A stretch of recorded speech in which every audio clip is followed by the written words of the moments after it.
into Pregame Central, presented by USVI. The 4-11 Jets are upstate for their Week 17 matchup, taking on the 12-3 AFC East leading Buffalo Bills. There's quarterback Aaron Rodgers. He's looking for touchdown number 500 today. Quinnen Williams, who was not in the lineup last week, they will definitely need him this week. He was a limited participant in practice all week, but they need him for pressure on Josh Allen. And Sauce Gardner, he was also limited in practice this week, so we will see if he is ready to go for game time. Welcome in. I am your host, Caroline Hendershot, alongside Ethan Greenberg. We've got two more joining the show today. We have Leger Douzable, who is virtually joining us, and Eric Allen, who is live in Orchard Park. So we'll touch base with both of them. But let's jump right into the matchup today. There's so much to talk about this week with these two AFC East teams. Let's bring in Leger Douzable. Leger, how you feeling this morning? I'm feeling great. I mean, it's weird, Caroline, because I know there's some inclement weather in Buffalo, but it seems like from Detroit over east, there's inclement weather up and down the United States. So we just got to bring our own energy on today's show. Exactly. You got to just create that internal sunshine. All right, what stands out about this matchup to you today, Leger? Yeah, when I look at both of these teams, I'll start with the Buffalo Bills first. The mentality of this team. They came out the gates a little lethargic last week, right? Didn't play up to the standards. Was down 14-0 versus the New England Patriots. Then they were able to get some turnovers and come back in that game.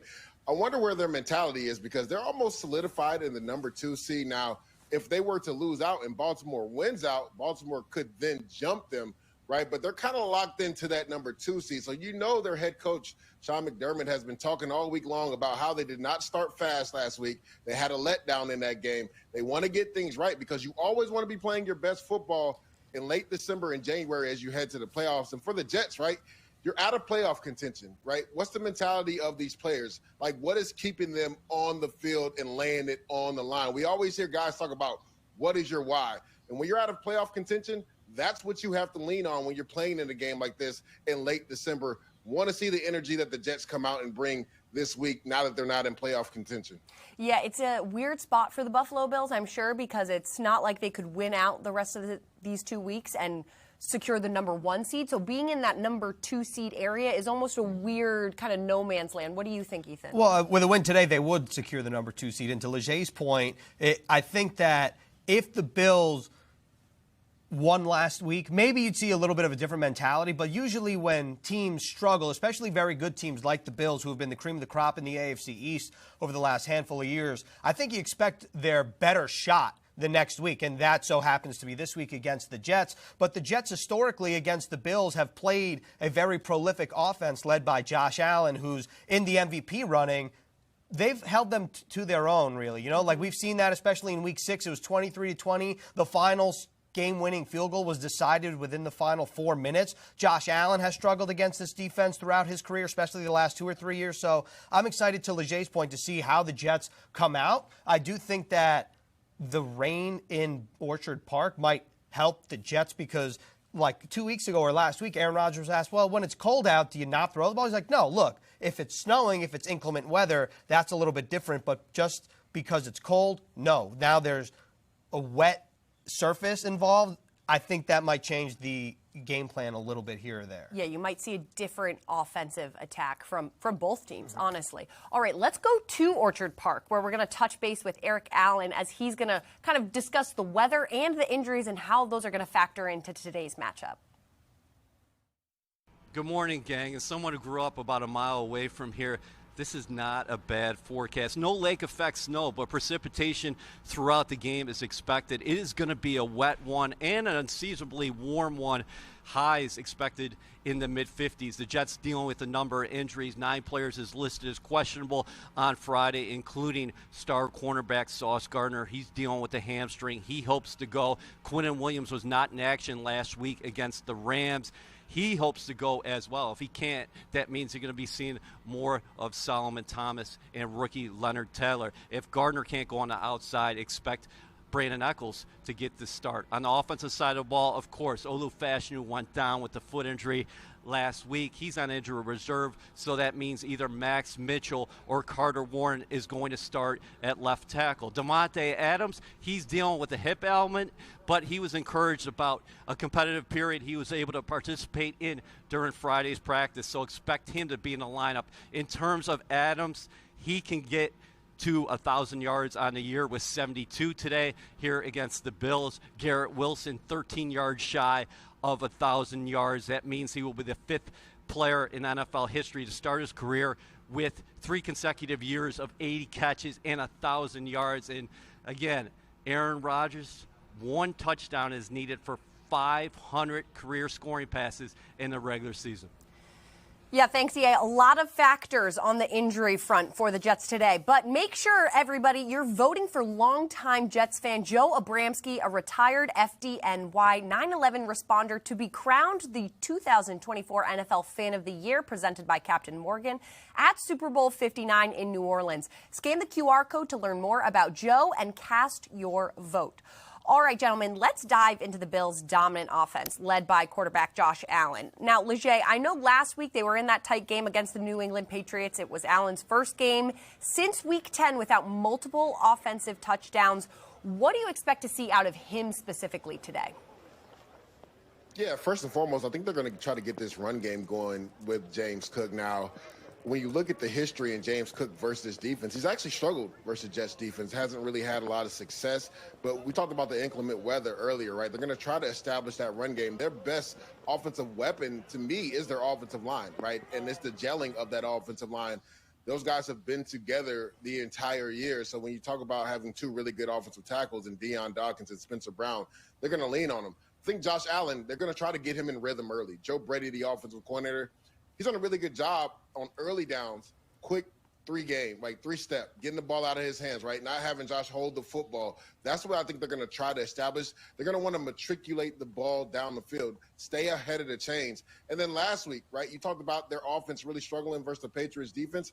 A lot of the things that had worked for Josh Allen in the previous 2 weeks versus the Rams and Lions were a lot of off-platform plays, right? But the secondary from the Patriots did a really good job hugging those receivers from the Bills, and we call it plaster on defense, right? When a guy breaks the pocket, you got to be able to plaster, whether you're in zone and man coverage, really hug up to your receivers. The Patriots did a really good job of doing that last week, and Josh Allen was able to have those wow factor plays getting outside the pocket. So I think, for one, they're going to try to establish the run with James Cook and also Ty Johnson, and then they're going to try to get Josh in a rhythm early, right? A lot of quick game. There'll be stop routes, slant routes, just getting the ball out of his hands quick to get him in rhythm early.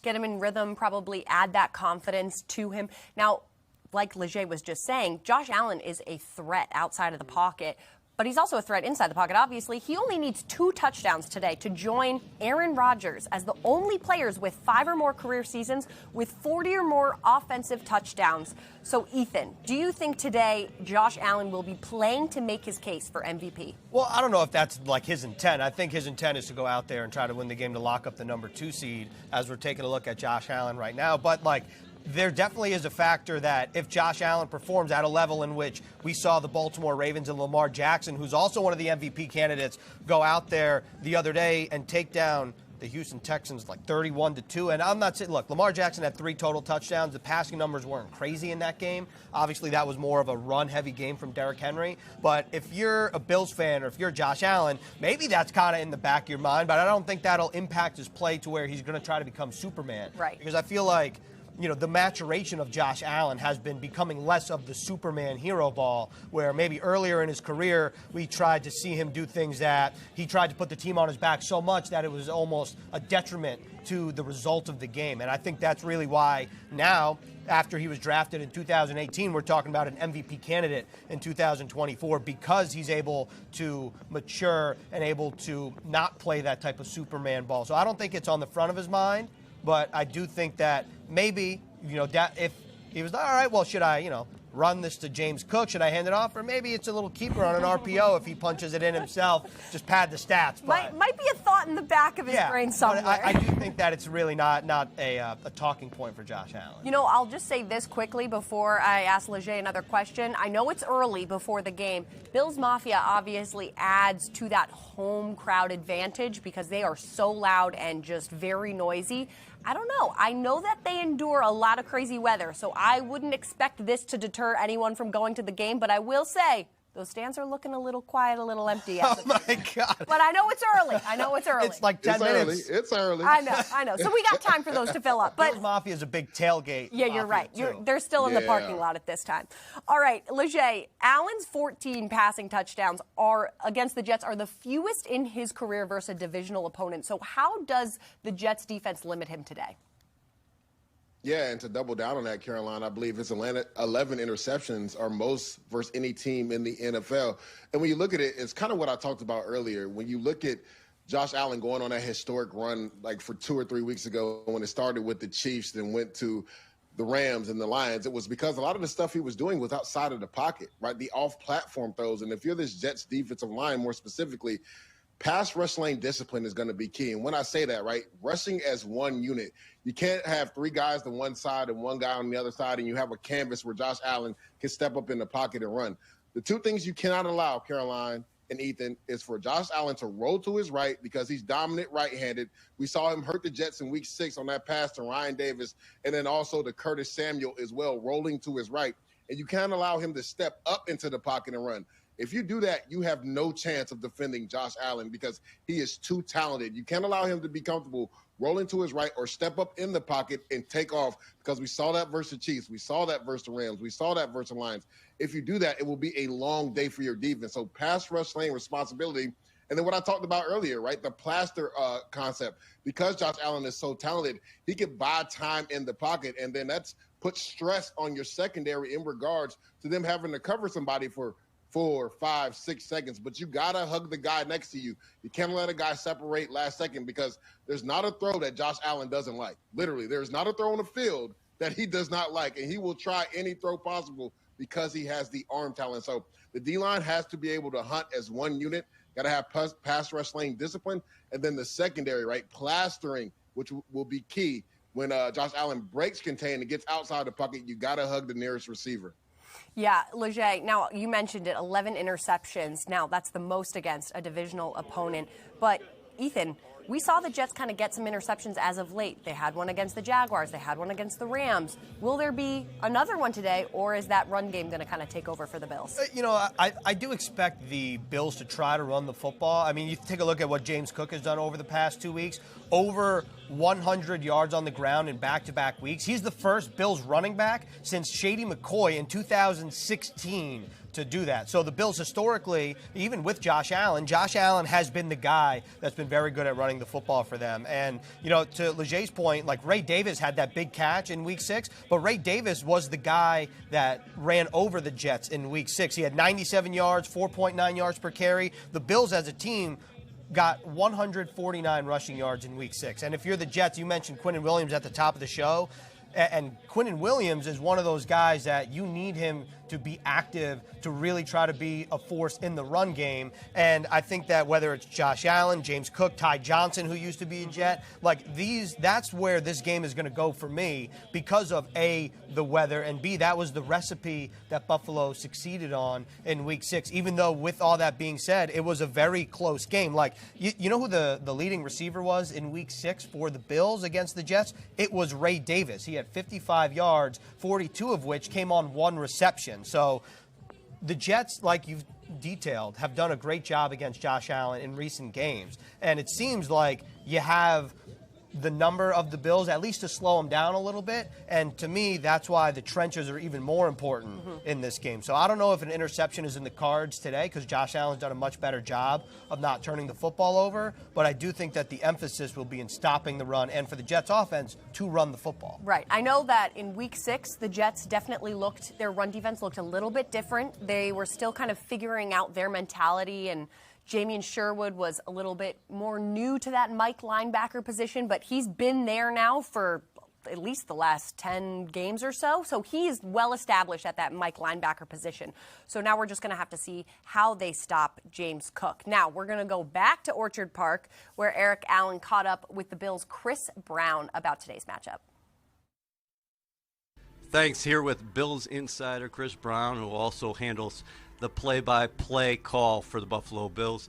Simply put, what is at stake for Buffalo today? Well, they got to win today to clinch the 2 seed in the AFC, which I think they see value in that because I think they look down the line here and they believe, look, if we win our wild card playoff game, there's a strong likelihood we got to play Baltimore, who's looking more and more like they're going to be the 3 seed, and I think everybody would prefer to play Baltimore in their own building rather than on the road down there in that nut house down there in Baltimore. So, yeah, that's the value, and I think they see value in that as the 2 over the 3. So looking at it from afar, from a Jets perspective, the Bills looked vulnerable last week against the Patriots. What happened there? Were they just flat? I don't think they come off an emotional victory over the Lions, best team in the NFC, on the road, and then you come back, and it's that letdown that you see every once in a while, not to mention the fact that it's week 16, you're grinding. It's hard to get up for a 3-11 football team, as crazy as that might sound. I expect them to be more on their game this week because of what almost became a victim situation. I mean, they almost got victimized by a team that has struggled to score points in the Patriots. So, yeah, a lot closer game than probably fans wanted to see last week. When you look back at the Bills season, will you think target that Week 6 game against the Jets is somewhat of a turning point? Because the Bills entered that game 3-2 on a 2-game losing streak, and from a Jets perspective, they were looking at it and circling it and saying that this is our opportunity to get up there in first place. Yeah, it really was a pivotal game for both teams. Like, whoever won that game was going to be in first place in the AFC East back in Week 6. Whoever came out of there the winner. And it's a tight game. There were some miscues, as we know, in the kicking game for both teams, and it ends up being a 3-point game. So I wouldn't be shocked if it's another close game here today because these teams always play each other tough. And I would say, the Jets' defense historically makes life hard for this Bills offense. They make them earn everything that they get, and they don't make it easy. So for anybody coming in here thinking it's going to be a walk for the Bills just because they're a 12-3 football team, I think would be mistaken because the Jets usually play them tough. Bills defensively have been giving up a lot of yards and a lot of points of late.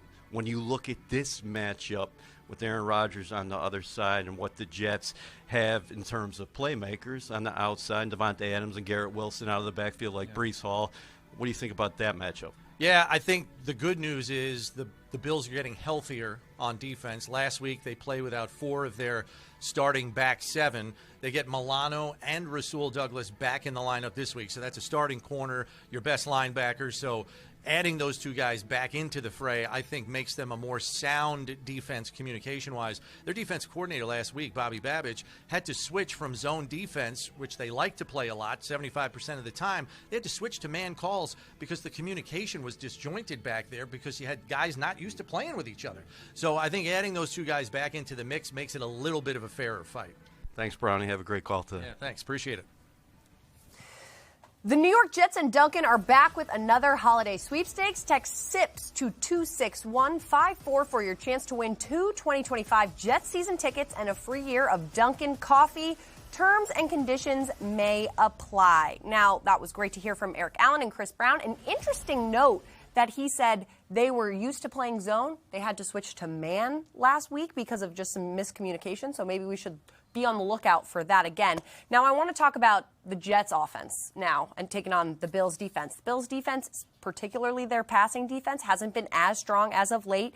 Now, Leger, Rodgers is looking for his 500th passing touchdown. It would be the second fastest player to reach that mark. Who's it going to be caught by? And I'm going to throw you a curveball. What quarter are we looking at? Oh, so actually, I don't even think it's going to be on the corner. I think it's going to be on a linebacker, right? When you look at this defense, to your point, Caroline, surprised when I was watching tape last week versus the Pats. They were playing so much man coverage. I'm like, this is not a Sean McDermott or Bobby Babbage defense. But to Chris Brown's point, right, so many injuries in the secondary, the easiest way to mitigate that communication is just to play man coverage because everybody knows they have a man and they have to stick to it. I think it's going to be Breece Hall on a swing pass to the right. Now, we saw it last week. He tried to give him the ball on a swing pass to the right. I believe he got tackled at like the 3 or 4 yard line. And then they motioned him outside, and he was lined up with a safety one-on-one. And he tried to back shoulder fade him, and it actually went through Breece Hall's hand. So I think it's going to be Breece Hall. Now, I know a lot of people will say, when you look at the history, Devontae Adams called his 200th pass in touchdown. He called his 400th passing touchdown. Seemed like last week he tried to make sure he got his 500th. I think for some odd reason, it's going to be Breece Hall, and it might be a swing pass or a check down that he breaks for like 20 or 30 yards and gets into the end zone. So I'm going to say Breece Hall catches number 500 from Aaron Rodgers. You know, I think it's interesting, too, because Breece Hall, like, I like Leger detailing. It's going to be a swing pass, maybe by the goal line. Breece Hall is a candidate to take a 2-yard pass, you know, in your own territory, the distance. So to me, that's another factor here. And do I get to answer the same question? Go for it. Okay, because I do agree that I think the most popular answer will be Davante Adams. I don't want to go there, but I'm going to go with the guy that caught Aaron Rodgers' first touchdown as a Jet, his first touchdown as a Jet at MetLife Stadium. That's Allen Lazard. Because if you're the Buffalo Bills, and especially if you go to the red zone, and let's say the Jets are in the red zone, you imagine Aaron Rodgers going to try to get Davante Adams a football, and 1A is Garrett Wilson. You'd imagine that. So maybe a little bit of a curveball, the Jets go for Allen Lazard. Now, to me, Leger detailed the play. I'm not going to detail the play. I'll tell you the quarter, though. Okay. I'm thinking the first quarter at some point. Okay. You know, like let's say the Jets get the ball. To your point, the Buffalo Bills defense, passing defense, has not been the same over the last 3 weeks. They have actually allowed the most passing yards in the NFL in that span. Now, to Chris Brown's point, Rasul Douglas, one of their starters, is back in the lineup. But with that being said, the Jets offense has done a great job of sustaining drives. They just haven't scored in the red zone. Last week, especially, just going 1 of 3. So, to me, I'm going Allen Lazard. I'm going quarter 1 in Orchard Park. Yeah, that guy right there, Davante Adams, he's close to 1,000 yards this season as well. 928 right now. Now, I think almost because everyone is assuming, you know, the 200th went to him, the 400th went to him, the 500th should probably go to him. I think maybe that plays to the Jets' advantage because everyone's expecting it to go to him. So maybe element of surprise. There you go, element of Who's surprise. your answer, though? You know, I think I'm going to go with the name that was not mentioned. I'm going to go with Garrett Wilson because I think Garrett Wilson, he's just 13 yards shy of becoming the first Jet to do this. Over 80 receptions and over 1,000 or more receiving yards in their first 3 seasons. He would be the 5th NFL player to do so in history. First Jet. So I don't know. I think it's kind of in the cards for him today. But speaking of him, what do we expect to see from the Bills' passing defense, particularly against someone like Garrett Wilson? Leger?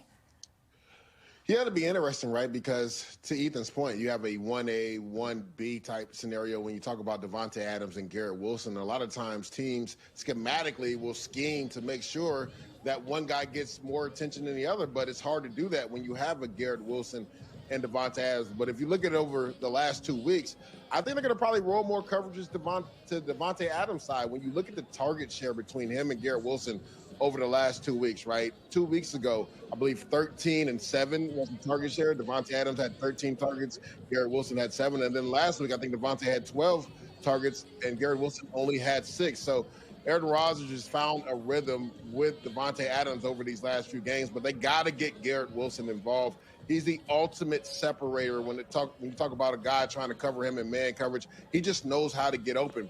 To Chris Brown's point earlier, right, we'll probably see a lot more zone coverage. So when you see a lot more zone coverage, you got to be precise with throwing the football. If you're Aaron Rodgers, you got to throw into windows, right? So, like, receivers and quarterbacks have to be on the same page when you're looking at zone coverage because they have to see it identically, right? They can't see it one way or the other. We see that too many times in the NFL. Receiver stops on a route where the quarterback thinks he's going to keep running, or vice versa. The quarterback wants the guy to spot up in zone, and the receiver keeps running. So look for the Bills to really run a lot of zone coverage, right, and make Aaron Rodgers throw in tight windows, and maybe even some bracket coverage where they try to bracket Garrett Wilson and Davante Adams at the same time with either the safety coming down or a linebacker in the corner vicing one of the 2 receivers. You know, Leger, how challenging is it for defenses, you know, as we take a look at where Garrett Wilson who the other receivers that have had at least 80 receptions and 1,000 yards, like these are all pro players, all very prolific players.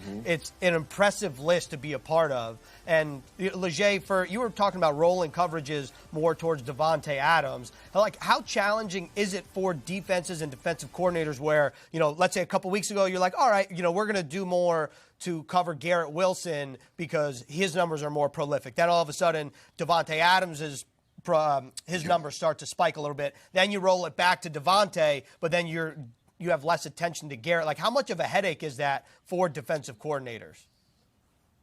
I mean, just ask Van Joseph and the Denver Broncos last night. because we saw what T. Higgins did to their secondary, right? Because Patrick Surtain essentially tried to take out Jamar Chase, right? You have all-pro versus all-pro, but you still have another true number one receiver in T. Higgins, and he made mincemeat of Riley Moss. And that's the issue when you have two guys that are essentially number one receivers, because most teams don't have 2 or 3 elite corners, right? So in regards to rolling coverages, hopefully your top corner can take out their top guy. And for the number 2 guy, you usually roll coverage. But when you do that, right, you take away some of the things you can do schematically in regards to potentially blitzing and heating up the quarterback to make him throw the ball a lot faster. Also, you put a lot of onus on your defensive line when you're trying to take out 2 receivers, because a lot of teams are going to play that too high shell look, right? They're going to drop those 2 safeties out. But that also kind of limits you in regards to guys being in the box to stop the run, right? So it's give and take. It's all about what you want to take away. Do you want to take away the 2 receivers, or do you want to slow down Breece Hall? And I think that's what everybody was looking forward to with this Jets offense, because those 2 receivers are on the outside. If you do that, then Breece Hall is going to have a day against you. So that is something that Bobby Babbage and also Sean McDermott will have to consider, right? Do we, decide to essentially try to double team both of these receivers while trying to stop the run with only 7 guys in the box instead of 8? That'll be the chess match to watch today in the Jets game. Yeah, there's a lot of factors in today's matchup, but what is the X factor? That is the question for everyone right now. Now, let's first go back to Orchard Park one last time and hear from EA and what his X factor is going to be today. My X factor today is Breece Hall. Give me Breece the Beast in Buffalo. The Bills defensively, 24th in total defense, 23rd in terms of yards allowed per carry. Back in week 6 against the Bills, Hall had his only 100-yard rushing game of the season. He actually had 169 yards from scrimmage in that ball game, averaging 6.3 yards per carry. Consider this. Breece Hall is averaging 6.9 yards per carry against the Buffalo Bills throughout his career. It's going to be a wet one today. You have to lean into your run game. Breece the Beast is my X factor. All right, Leger, what's your X factor for today?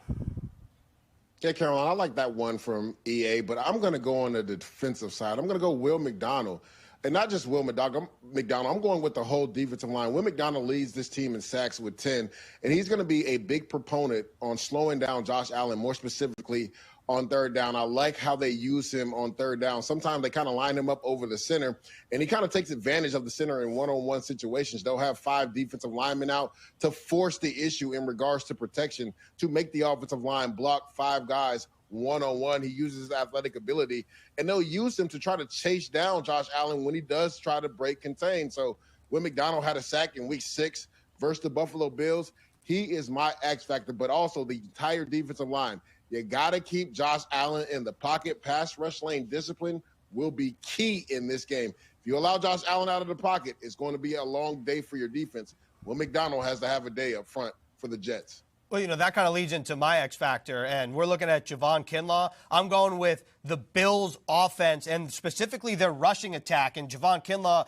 is going to be a big factor in stopping James Cook, Ray Davis, Josh Allen's a big part of that as well. The Jets, Caroline, 4.1 yards allowed per rush. That's this season. That's 4th in the NFL. And the Jets in week 6, without James Cook, who entered this week as the co-leader in total touchdowns with Jamar Chase, that is the factor for me because he didn't play James Cook in week 6. It was Ray Davis, who was a rookie, and he ran for 97 yards. We talked about the big catch earlier that he had. So to me, it's the Jets' rush defense and the Bills' running game. All right, I'm focusing on the Bills' safeties. Now, that's because DeMar Hamlin and Taylor Rapp both entering this game listing as questionable with different injuries. The Bills' passing defense already ranks 24th in the league. They've allowed 229.5 yards per game. I think that having both of your starting safeties not at 100% or not in the game at all is going to definitely factor in how the Jets offense attacks this Bills defense, even with the rain, which looks like it's coming down even heavier now. All right, we're going to make sure you guys are tuning into Jets programming for the rest of this year because CBS New York shows our content all season long. We have One Jets Drive episodes airing Saturdays at 11:35, Jets Game Day on Sundays at 7:30 in the morning, and Jets Late Night on Sundays at 11:35 p.m. So make sure you're tuned in to CBS New York. There's a lot of great content there. All right, everyone, last one, tomorrow's headlines. What is the newspaper going to read tomorrow? Leger, let's start with you. Yes, the Jets defense, more specifically the defensive line, continues to be an Achilles heel for Josh Allen as he throws interception 12 and 13 versus the New York Jets in an upset win. Yeah. That's going to be the headline. I like the Jets defensive line to get after him. For some odd reason, Josh Allen has struggled against this defense, throwing interceptions and turning the football over. I believe an upset win in Buffalo for the New York Jets because of the defensive effort. Yeah, I like Leger's answer, and I like the call-out for the upset win. I'm not going as spicy as Leger. I'm going with Rodgers and Wilson shine through the rain to make NFL history. We talked about the milestones earlier. Aaron Rodgers, touchdown 500. Garrett Wilson set to become the 5th receiver in NFL history with 80 receptions and 1,000 yards in each of his first 3 seasons. And that's pretty historic and elite company, the other receivers that have done so, like we showed earlier. So I think both those guys get those milestones today, and I'm excited to see what the Jets have in store. I'm going Breece Hall. Breece Hall stampedes his way closer to 1K. He's only 226 yards shy of 1,000 rush yards for this season. I know he was very close last season, maybe like 4 or 5 short because of maybe some mental math errors done on the sideline. But I think he's just that much closer this year. He's going to definitely try to get it. I think this game is the perfect experience and time to do it for him because of the weather and all of the elements at play. So we'll just have to wait and see. But I'm banking on Breece Hall having a big game today. I like the stampede. Yeah, because of the Bills in particular. All right, last thought. Each of you get 1 sentence, 1 line to wrap up and summarize your last thought on today's matchup, and then we're going to say goodbye. Leger, go ahead. Will the weather affect how the Jets go out on offense? That's what I want to see, right? I want to be able to see Breece Hall run the football, but I want to know, does the weather affect them, right? Ball security is job security. That's going to be a big thing in today's game. I'm going to go with, can the Jets fix their miscues from last week? Because we saw sustained drives, 14, 15 plays, just fell short on a couple 4th downs, a couple trips in the red zone. The Jets had the recipe to win, couldn't convert in a couple key situations. Maybe today that'll flip. Yeah, I'm excited to see this Jets offense. I feel like they, last week, were kind of really mad at themselves for letting last week's game get away from them. I think an AFC East divisional opponent makes it that much more at stake. They're going to love to play spoiler. I mean, who wouldn't? Just throw a little, wrench into the Bills' game plans, and we'll go from there. But last but not least, we have inactives of who is not playing today. We have Jarek Bernard-Converse, we have Braden McGregor, we have Anders Carlson, Jalen Simpson, Kendall Sheffield, and Quantez Stiggers. That's an interesting one with Anders Carlson, the kicker, no longer in. Maybe that means it's Greg the Leg. It's Legatron. He's back in action.